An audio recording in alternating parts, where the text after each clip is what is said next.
10월 20일 저희들에게 주시는 하나님 말씀 열왕기하 1장 9절부터 18절까지 말씀입니다.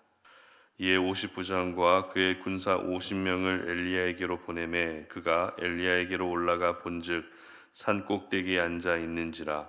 그가 엘리야에게 이르되 하나님의 사람이여 왕의 말씀이 내려오라 하셨나이다. 엘리야가 50부장에게 대답하여 이르되 내가 만일 하나님의 사람이면 불이 하늘에서 내려와 너와 너의 50명을 살을지로다 하매 불이 곧 하늘에서 내려와 그와 그의 군사 50명을 살랐더라. 왕이 다시 다른 50부장과 그의 군사 50명을 엘리야에게로 보내니 그가 엘리야에게 말하여 이르되 하나님의 사람이여 왕의 말씀이 속히 내려오라 하셨나이다 하니 엘리야가 그들에게 대답하여 이르되 내가 만일 하나님의 사람이면 불이 하늘에서 내려와 너와 너의 50명을 살을지로다 하매 하나님의 불이 곧 하늘에서 내려와 그와 그의 군사 50명을 살랐더라. 왕이 세 번째 50부장과 그의 군사 50명을 보낸지라.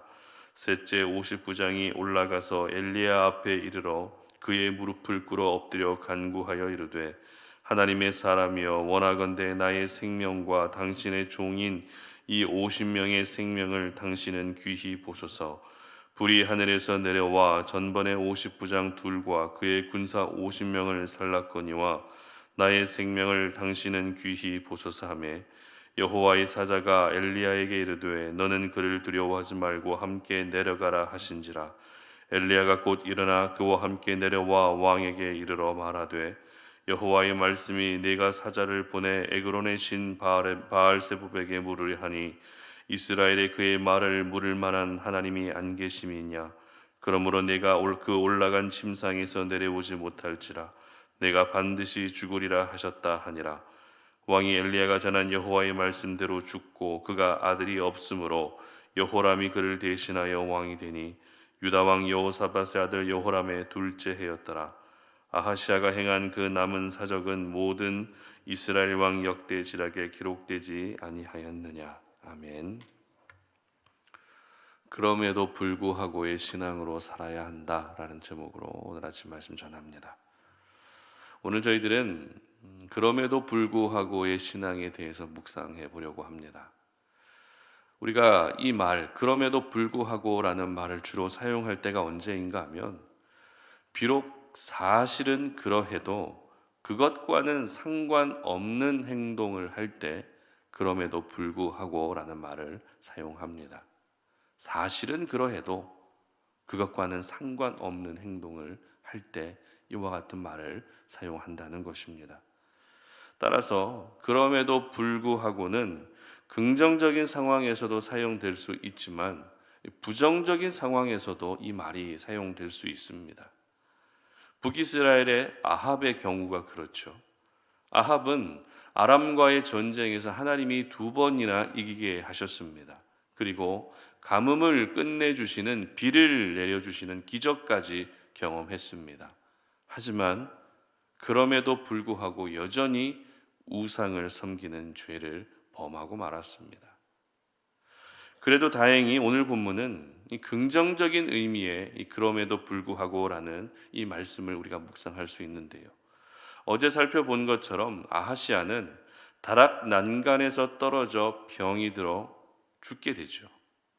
자신이 병이 들었을 때 바알세부백에 이 병이 나을 수 있는지를 물어보았습니다. 그러나 하나님은 이러한 아하시아의 행동을 보시며 그를 죽이기로 결정하셨습니다. 그리고 아하시아를 향해서 심판의 메시지를 엘리야를 통해 전하셨습니다. 아하시아의 입장에서는 아마도 아차 싶었을 것입니다. 이스라엘에 하나님이 계신데 왜 내가 하나님께 묻지 않고 바알세부백에 물었는지 아차 싶은 마음이 들었을 것입니다. 아니나 다를까 오늘 엘리야에게 50부장과 그리고 군사들을 보내게 되는 것이죠. 사실 상황이 이렇게까지 진행이 되었다면 아하시아가 직접 엘리야를 만나러 가는 것이 맞습니다. 그러나 아하시아는 군사와 50부장을 엘리야에게 보냅니다. 자신이 나간 것이 아니라 50부장과 군사들을 보냈다는 것입니다. 그런데 여기서 저희들이 생각해 봐야 할 부분은 굳이 50명의 군사와 50부장을 보낼 필요가 있었는가 하는 부분을 한번 생각해 볼 수 있어야 됩니다. 정말 아하시아가 살고 싶은 마음이었다면 군사를 보낼 것이 아니라 자신이 나가거나 아니면 적어도 사신을 보내서 엘리야를 향해 정중한 예를 표하는 것이 맞습니다. 그러나 아하시아는 사신을 보낸 것도 아니고 그렇다고 자기 자신이 엘리야에게 간 것도 아니라 군사들을 보냈다는 것입니다. 그렇다면 엘리야의 입장에서 군사들이 자기 앞에 들이닥친 것을 보며 어떤 생각이 들었을까요? 당연히 위협을 느낄 수밖에 없었겠죠. 그것도 3번에 걸쳐서 군사를 보냈다는 것은 이 엘리야를 향한 아하시아의 마음이 은혜와 긍휼을 얻기보다 오히려 엘리야를 포박해서 죽이려 하는 마음이 더 컸다라는 것을 우리는 알 수 있습니다. 그러나 아하시아가 보낸 군사들은 모두 어떻게 됩니까? 불에 타 죽게 됩니다. 오늘 보면 10절 말씀 보도록 하겠습니다. 엘리야가 50부장에게 대답하여 이르되 내가 만일 하나님의 사람이면 불이 하늘에서 내려와 너와 너의 50명을 살을지로다 하매 불이 곧 하늘에서 내려와 그와 그의 군사 50명을 살랐더라. 아멘. 이처럼 엘리야는 생명의 위협을 느끼고 있었던 것입니다. 그래서 하나님께 기도했고 하늘에서 불이 내려와 군사들을 모두 불태우셨던 것입니다. 이렇게 2번에 걸쳐서 엘리야를 잡으러 왔던 군사들은 모두 불에 타 죽게 됩니다. 그런데 오늘 저희들이 주목해야 할 사람은 3번째 아하시아가 보낸 50부장입니다. 아하시아는 이전처럼 군사를 보내서 엘리야를 잡아오게 합니다. 분명 이미 보냈던 50부장들과 군사들이 모두 불에 타 죽었다는 것을 알고 있었음에도 불구하고 뜻을 굽히지 않았던 것이죠. 그런데 이 사실을 알고 있었던 사람은 아하시아만이 아니었습니다. 또 누가 알고 있었습니까? 바로 3번째 보냄을 받았던 50부장도 역시 이전에 왔던 군사들과 50부장들이 불에 타 죽은 사실을 모두 알고 있었다는 것입니다. 자, 그렇다면 3번째 보냄을 받은 50부장은 엘리야 앞에서 어떤 행동을 취하고 있었을까요? 13절 말씀 보도록 합니다. 왕이 3번째 50부장과 그의 군사 50명을 보낸지라 셋째 50부장이 올라가서 엘리야 앞에 이르러 그의 무릎을 꿇어 엎드려 간구하여 이르되 하나님의 사람이여 원하건대 나의 생명과 당신의 종인 이 50명의 생명을 당신은 귀히 보소서. 아멘. 첫 번째, 2번째 왔던 50부장들은 엘리야를 향해서 왕의 말씀이 속히 내려오라고 명령했습니다. 다시 말해 아하시아를 더 높이고 있었습니다. 그러나 3번째 50부장은 어떻습니까?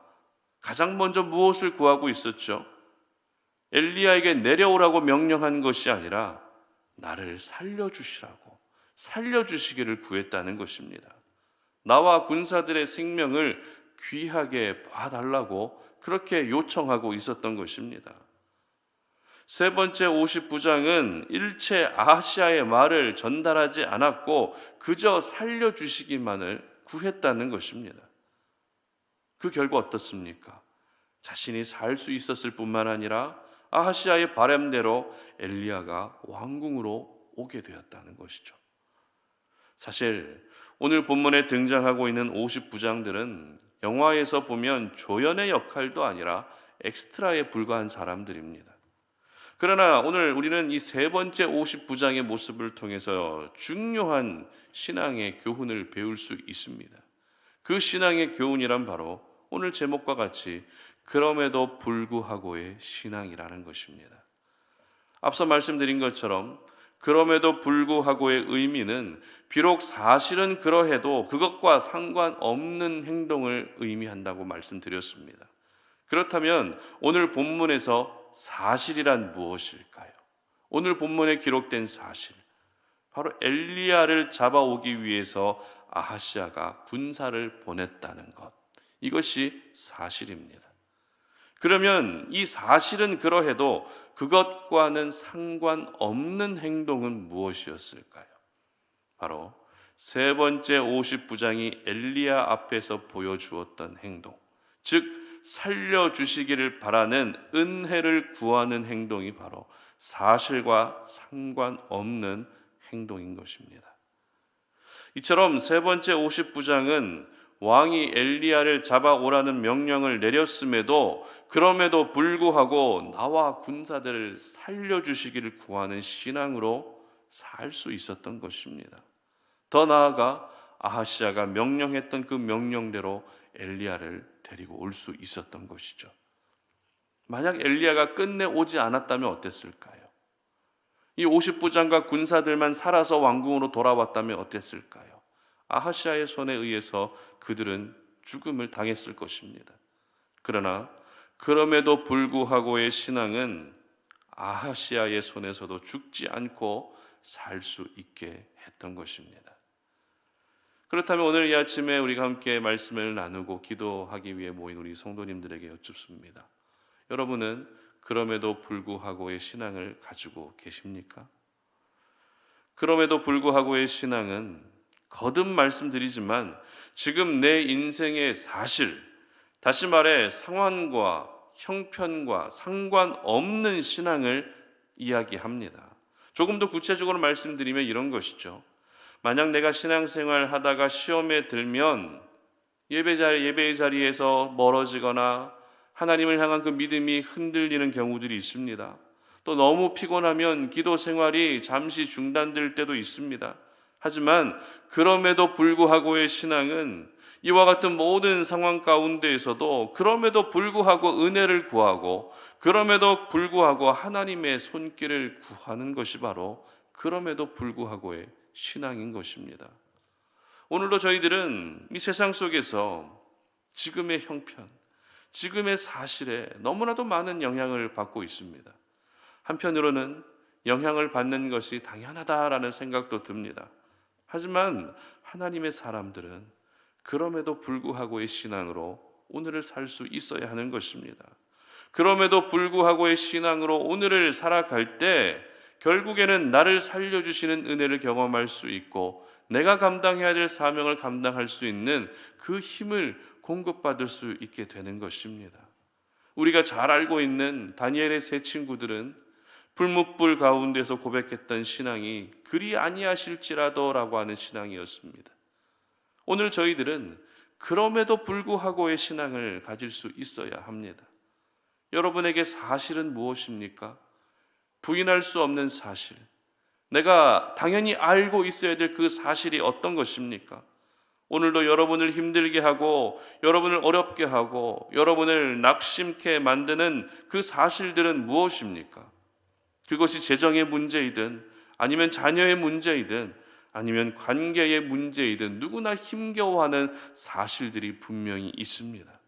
그러나 바라기는 우리 송탄오린의 모든 가족들은 그 사실과 상관없는 신앙, 바로 그럼에도 불구하고의 신앙으로 오늘을 살 수 있었으면 좋겠습니다. 이 기도의 자리에서 하나님, 내가 사실과 상관없는 신앙, 사실에 영향을 받지 않는 신앙으로 하나님을 변함없이 바라보며 살게 하여 주시옵소서라고 그렇게 기도하시기를 바랍니다. 하나님, 내가 그럼에도 불구하고의 신앙으로 하나님을 바라보겠사오니 나를 살려주시옵소서라고 그렇게 기도할 수 있었으면 좋겠습니다. 그래서 우리 송탄오린의 모든 가족들은 그럼에도 불구하고의 이 신앙이 여러분의 생각과 삶 가운데 완전히 체질화될 수 있었으면 좋겠습니다. 그 은혜를 경험하시는 귀한 하루가 되시기를 주님의 이름으로 축복합니다. 함께 기도하겠습니다. 하나님 아버지, 오늘도 우리가 주님 앞에 나와 기도하며 하나님 아버지 앞에 우리의 마음을 다 내어놓고 우리의 삶을 또 하나님이 인도해 주시기를 소망하며 이 시간에 하나님의 말씀에 대하여 우리의 마음의 문을 활짝 엽니다. 오늘 우리가 묵상했던 그 말씀대로 지금의 사실과 상관없는 그러한 그럼에도 불구하고의 신앙으로 우리가 오늘을 살기를 소망합니다. 아버지 하나님, 지금 부인할 수 없는 그 사실, 내가 처해 있는 그 사실들이 나를 힘겹게 하는 것은 분명한 사실이지만 우리가 그 사실과 상관없는 그 사실과 상관없는 그럼에도 불구하고의 신앙으로 오늘을 살아갈 수 있게 하여 주시어서 결국에는 우리 삶 가운데 은혜를 베풀어 주시고 여러 가지 어려움 가운데서도 나를 살려주시는 하나님의 은혜를 경험하는 저희들 되게 하여 주시옵소서. 감사드리며 예수님의 이름으로 기도드립니다. 아멘.